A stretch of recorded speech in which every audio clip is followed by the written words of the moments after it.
Hello friends and greetings for the day. Welcome back to another tutorial on ISTQB Advanced Level Test Management Certification, where we are in chapter 1 talking about managing the test activities and continuing ahead with 1.3, that is risk-based testing.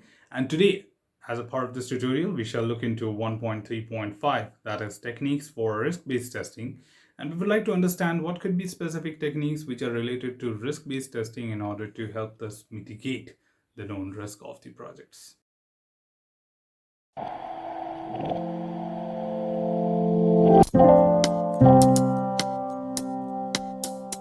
To begin with, of course, as we know that there are test techniques to help you draft and design test cases, just like equivalence partition, boundary value analysis, etc. The same way we do have test techniques or techniques for the risk-based testing as well. They basically help us the analysis part. They basically help us to define the level of the risk, which is determining the likelihood and impact, and also make decisions that how much effort should be applied in order to work on the mitigation of risk. Or maybe sometime you can say that as we do have different responses to a risk, so how do we make a decision that should we work on this risk or accept it, right? So there are techniques which basically help us define that, and that's what is getting covered in this particular tutorial. So let's get into that and deep dive into those techniques, what we are interested to know from this particular content. To start with, there are a number of specific techniques which varies degrees of formality or to implement the risk-based testing. The suitability of the technique depends on the project, process, and product considerations. And indeed, there are two basic types of techniques, heavyweight or lightweight. We should not underestimate that there are several factors which we need to consider in order to determine which technique to use as well. That is the product, process, and all these factors will also define that what should we do at this point of time. For example, if you have an e-commerce website and you have a high risk identified there, you might still do something limited in terms of like writing 20 test cases, 30 test cases altogether. That still be doable to mitigate that risk.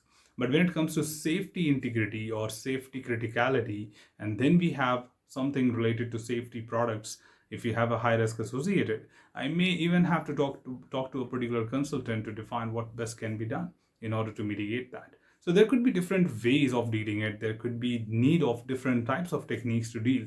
And that is where we have two categories identified to classify our techniques, which is lightweight and heavyweight. Of course, the heavyweights are expensive and used in more critical situations or critical products, whereas lightweights would be used in more simpler and soft products than that of complicated ones.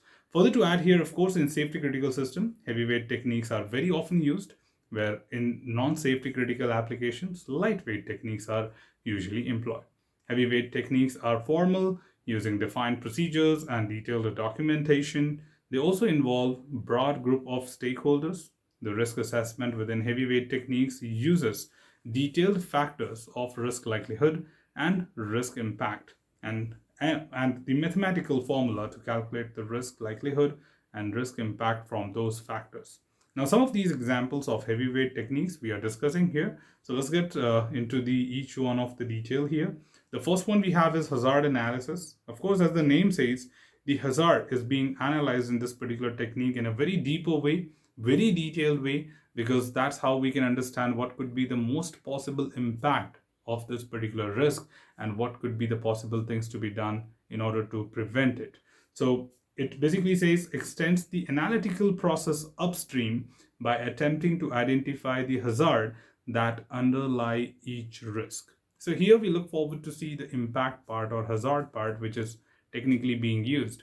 So if I have a risk, I try to find out what could be the most possible or most complicated harm which can happen from this. Say, for example, I can lose users.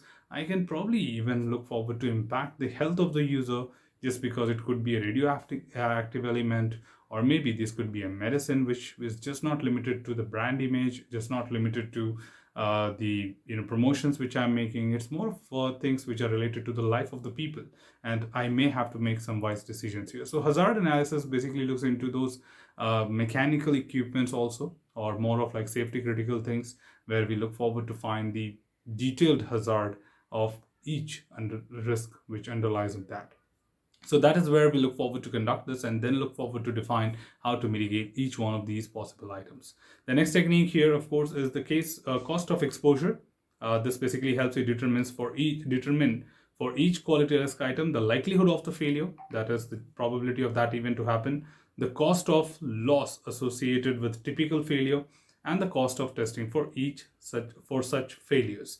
Now, indeed, if you see the two costs here, that is one, of course, we find out the various ways by which the failure may happen, and then the cost of loss associated with the typical failure, and then of course cost of testing it. So see, there's a very simple calculation which all of us can understand easily, that if the cost of failure is higher than cost of testing, I should certainly conduct the required amount of testing to make sure that the risk is mitigated well ahead of time, or well ahead of the production, or well ahead of going release, right? But if you see the cost of dealing with the testing is higher than the cost of exposure, I would certainly think of something alternatively. That means I will not do that one, rather try to accept that particular risk and declare it that this is how the platform works, this is what the limitations would be, because the amount which I'll be investing is higher than what the people will go through, as a pain point. So say, for example, if I say that you cannot use Amex on my platform, and I do say in very clear word that I'm letting those consumers who use American Express on my platform not to buy from my platform because they have a card and they want to use it, certainly for reward points or benefits what the card offers. So they will probably switch to another website who offers them, right? So it's not like they have to stick to me and they have to buy a new card or go with Visa or RuPay, something to just make payment on a website. It's not like that hard-coded fan following with my website, right? So I agree to this particular fact that I'm ready with this cost of dealing with this particular risk, that I'm letting, say, 10% of consumers to go away from my website just because they're using American Express, but I don't want to add MX as an option on my payment gateway. Make sense? So that's where I'm accepting this particular risk, okay? And I'm dealing with the cost, and testing cost probably is expensive than that of these 10% people going away from my website. Over a period of time, I'll continuously keep hunting for ways by which I can reduce this cost. If I see that no, it was not 10%, it was 20% people who went away from my website just because they had MX, then now the cost of 20% consumer loss is higher than the amount of testing, and I would conduct that and add this option. So as a manager, we have to do these basic calculations here to understand that which one is expensive. Is the cost of dealing with the issue, or it is the testing which we have to conduct? And if it is testing is cheaper, we certainly conduct it and prevent it. And if the testing is expensive than the exposure, we let that expose. And that's why it is called as cost of exposure. Okay. The next technique we have for you is called as failure mode and effect analysis, which is FMEA, and its variants. So here we identify the quality risks, their potential causes, and their likely effects, and then assign severity, priority, and detection rates. So if you can even relate this to something coming from our heritage, that is cause-effect graphing or cause-effect testing technique. So here in cause-effect graphing, we create a fishbone diagram. Okay, so we just draw a line, draw the arrows, and then have a common effect. So what are those common causes which will result into one effect? Okay, so different causes for one common effect, and that's what we try to define. So same way here, we look forward to find out the various ways by which this risk can happen, and then try to determine the severity, priority, so that now we can address it well with all the effort what it needs to have. And the fourth one, of course, is fault tree analysis. This basically is more of like creating the root architecture under the tree. I'm sure in your childhood, or maybe even now, you would have seen a picture under the ground, how the root of the tree looks like. So we particularly try to conduct the RCA, but we call it as fault tree analysis this time. And here we look forward to find out that, okay, I have a risk which looks like a simple thing, but if you further deep dive, there could be 100 reasons why this risk would happen. Maybe a resource may not be working particularly. I don't have a resource. Resource is there, but this resource is not well groomed. There may not be proper communication among the team members, or poor documentation could be a reason. So there could be a number of things which we can talk about. So we start breaking these into individual strands of the root, and we come to the detailed understanding of it. And then we try killing each of these strands so that this particular risk is mitigated, right? So fault tree analysis relates potential failure to defect that can cause the failure, then with errors that can cause these defects, continuing on until the various root causes are identified. So we just do a deep analysis here, find out all possible ways by which it can happen, and try to mitigate each one of them.